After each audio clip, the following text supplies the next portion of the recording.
Page 28. Life Against Death, Norman Oliver Brown, 1959. The Psychoanalytical Meaning of History. 0.2 Preface. In 1953 I turned to a deep study of Freud, feeling the need to reappraise the nature and destiny of man. Inheriting from the Protestant tradition a conscience which insisted that intellectual work should be directed toward the relief of man's estate, I, like so many of my generation, lived through the superannuation of the political categories which informed liberal thought and action in the 1930s. Those of us who are temperamentally incapable of embracing the politics of sin, cynicism, and despair have been compelled to re-examine the classic assumptions about the nature of politics and about the political character of human nature. But, unless I am mistaken, the feeling that traditional schools of thought have become stereotyped and sterile is not limited to those with my kind of background. This book is addressed to all who are ready to call into question old assumptions and to entertain new possibilities. And since new ideas will not come if their entry into the mind is subject to conformity with our old ones and with what we call common sense, this book demands of the reader as it demanded of the author a willing suspension of common sense. The aim is to open up a new point of view. The task of judicious appraisal, confronting theoretical possibility with the stubborn facts of present events and past history, comes later. But why Freud? It is a shattering experience for anyone seriously committed to the Western traditions of morality and rationality to take a steadfast, unflinching look at what Freud has to say. It is humiliating to be compelled to admit the grossly seamy side of so many grand ideals. It is criminal to violate the civilized taboos which have kept the seamy side concealed. To experience Freud is to partake a second time of the forbidden fruit, and this book cannot without sinning communicate that experience to the reader.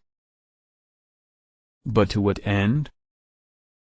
When our eyes are opened, and the fig leaf no longer conceals our nakedness, our present situation is experienced in its full concrete actuality as a tragic crisis.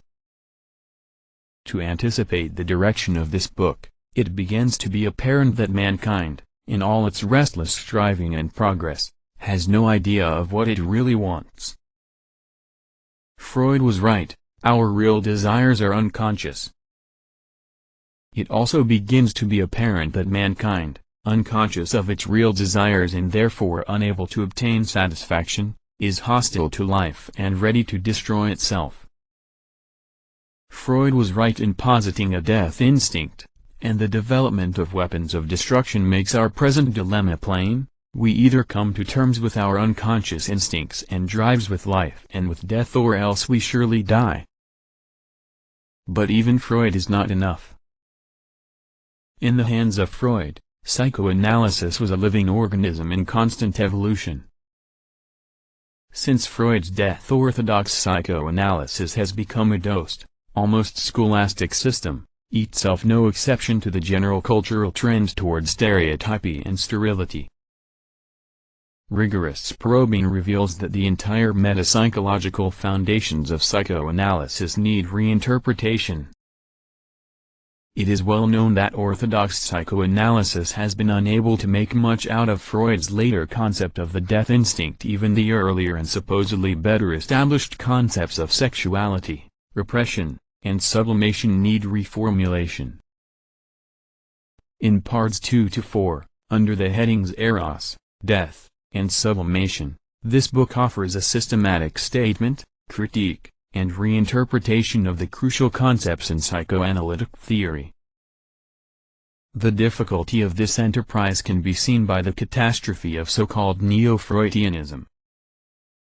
It is easy to take one's stand on the traditional notions of morality and rationality and then amputate Freud till he is reconciled with common sense, except that there is nothing of Freud left. Freud is paradox, or nothing.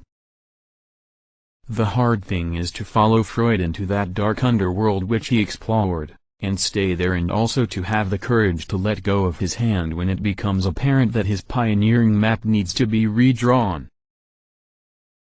Underlying the crisis in Freudianism is an existential or social ambiguity from which Freud himself was not free. Esoterically, Freud knew that what he had in hand was either nothing at all or a revolution in human thought. Exoterically, he launched the psychoanalytical movement as a method of therapy controlled by professional adepts and available only to a select and wealthy few, individuals moreover whose usefulness to society was already impaired by an abnormal degree of frustration or mental disorder.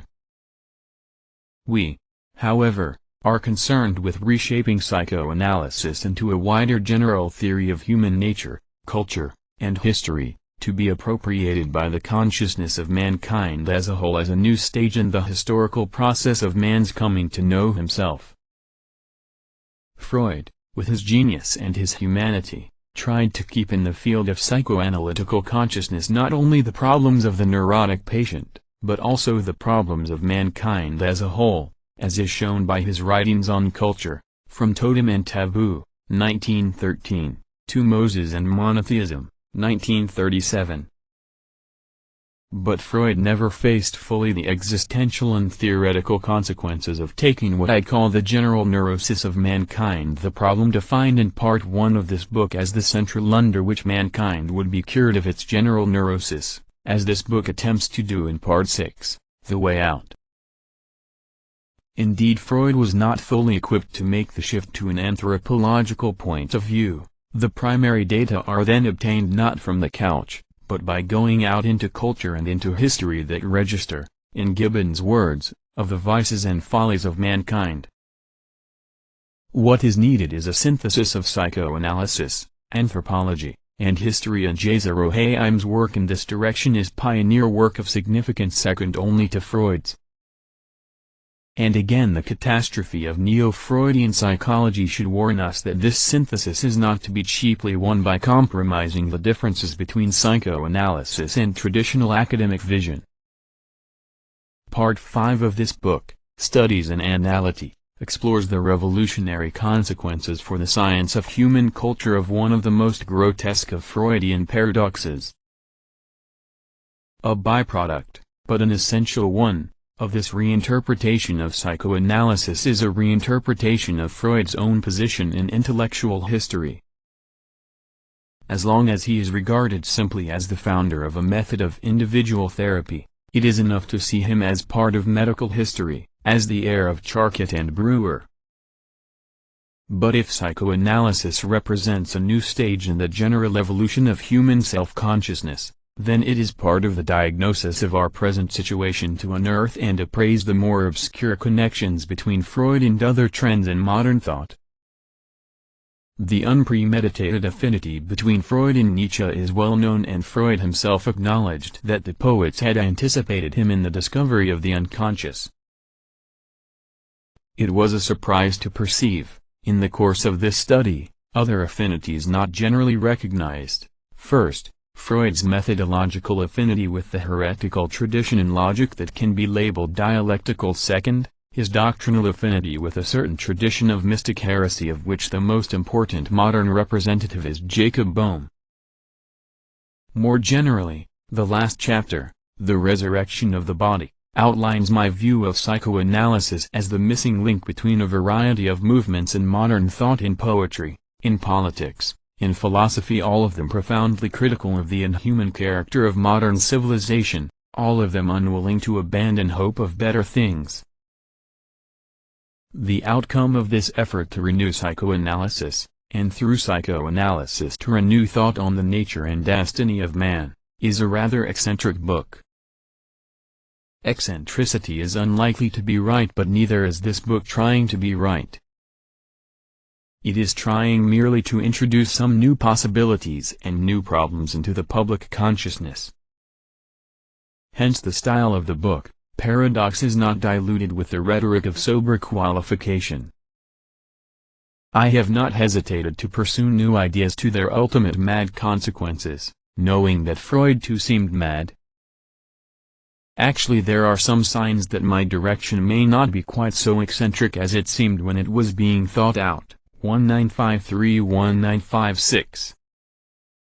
Among these welcome signs is Herbert Marcuse's Eros and Civilization, 1955, the first book, after Wilhelm Reich's ill-fated adventures, to reopen the possibility of the abolition of repression. Page 34.